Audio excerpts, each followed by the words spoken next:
Hello my student, welcome back to my channel. तो वर्तमान आम क्लास 10 माने दशम श्रेणी पिला मानकर लाइव अच्छी। आशा करूँ समस्ते तुम एग्जाम भल भाव प्रिपेयर होथुबो। तो पिला माने आजिर क्लास रे मु तुम मानक पई दुईटी इंपोर्टेंट क्वेश्चन नहीं आछि लाइफ साइंस बा जीव विज्ञान रे, जहाँ को प्रैक्टिस कले तुम एग्जाम बहुत बढ़िया हम। क्वेश्चन टी कौन होइछि, रक्त किपरि जमाटो बांधे बा एई क्वेश्चन टी अलग भाव रे आसीपारे रक्त जमाटो बांधिबारे कौशल बुझाओ किंबा रक्तस्राव बंद हेबार उपाय वर्णना कर। तो चलो एई वीडियो रे भी तार आंसर आमे देखिबा। तो प्रथम थर पर जो मैंने आम चैनल को विजिट करुव चैनल को सब्सक्राइब करके पाखरे थिबा बेल आइकन को प्रेस करदेव।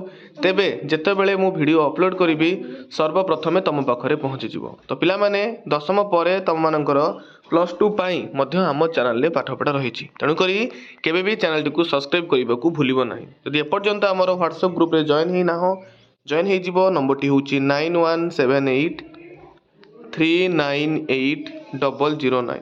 तुमर ना आउ क्लास कहीकि तुम ये जॉइन हो पार। तो पिला माने चलो आंसर देखिबा जे रक्तस्राव बंद हेबार उपाय गुड़िक वर्णना करिबा। देख, खंडिया होई रक्त बाहरिले क्षत टिश्यू ओ भांगी जाइथिबा अणुचक्रिका वायु संस्पर्श रे आसिले क्षत स्थान रे थ्रोम्बोप्लास्टिन नामक एक लिपोप्रोटीन सृष्टि होता है। तापर देख, थ्रोम्बोप्लास्टिन रक्त रे थिबा कैल्शियम आयन एटा पिला लिखिबो Ca++ तथा एंजाइम उपस्थिति रे प्लाज्मा रे थिबा प्रोटीन प्रोथम्बिन को थम्बिन नामक एक सक्रिय एंजाइम रे परिणत करिଥାଏ। नेक्स्ट देखो, थम्बिन प्रभाव रे फाइब्रिनोजेन नामक अन्य एक प्लाज्मा प्रोटीन फाइब्रिन रे परिणत हुए आउ क्षत स्थान रे एही फाइब्रिन प्रोटीन ठूल होई एक जाल भली तैयारी करिଥାଏ हैला। तापर पिला मन देखो, एही जाल रे रक्त कणिका आउ अणुचक्रिका छंदी होई हेबा द्वारा खंडिया स्थान उपरे एक पतला आस्तरण तैयारी हुए आ रक्तस्राव बंद होई थाए। पिला माने एई क्वेश्चन टी को तुम माने भलो भाव रे प्रैक्टिस करिवो तुम मानकर बोर्ड एग्जाम पई जिबा। एई भली तुम मानकर आउ गोटिए इंपोर्टेंट क्वेश्चन रहिची ताकू मध्य एठी देखिबा। तेणु करी समस्ते वीडियो को गोटे गोटे लाइक करदब आउ तुम दशम श्रेणी भाई भौणी सांग साथी सहित भी टिके शेयर करदब। चलो क्वेश्चन अच्छी, रक्त वर्ग किपरि निरूपण करा जाए, विभिन्न प्रकार रक्त वर्ग विषय रे आलोचना कर हैला। आंसर देखिबा। फास्ट देखिबा रक्त वर्ग कौन ना लोहित रक्त कणिका आवरण रे थिबा एंटीजेन ओ प्लाज्मा रे थिबा एंटीबॉडी रो उपस्थिति अनुसार रक्त वर्ग निरूपण करा जाय थाए हैला। जानिथिबो जे हमर 4 प्रकार रक्त वर्ग रहिछि। लोहित रक्त कणिका आवरण रे थिबा एंटीजेन आउ प्लाज्मा रे थिबा एंटीबॉडी रो उपस्थिति अनुसार रक्त वर्ग निरूपण करा जाय थाए।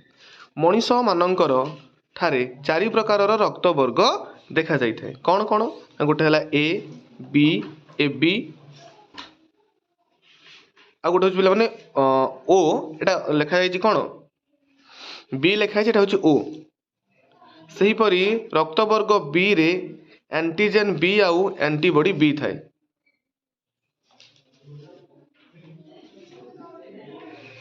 चलो ए बी रक्त वर्ग रे उभय एंटीजेन ए ओ बी थाए किंतु कौनसी एंटीबॉडी न थाए। ओ रक्त वर्ग रे उभय एंटीबॉडी ए बी थाए किंतु कौनसी एंटीजेन न थाए। तापर नेक्स्ट देखो, ओ रक्त वर्ग धारण करिथिबा व्यक्तिर रक्त रे एंटीजेन न थिबारु सेमाने सबु रक्त वर्गर व्यक्ति को रक्त देई पारंती, तेणु सेमानंकु सर्वजन दाता बोली कहा जाय थाए हैला। एठी गोटे शॉर्ट क्वेश्चन पळे आसीबो, सर्वजन दाता किए ना तुम कहि परिबो ओ हैला। चलो आ टिके रहिला देखिने ताकू।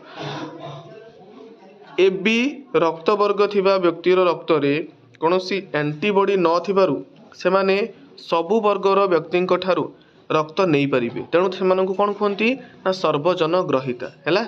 ओ होउची तमरो सर्वजन दाता बुझि पाइलो आ ए बी होउची सर्वजन ग्रहिता हैला।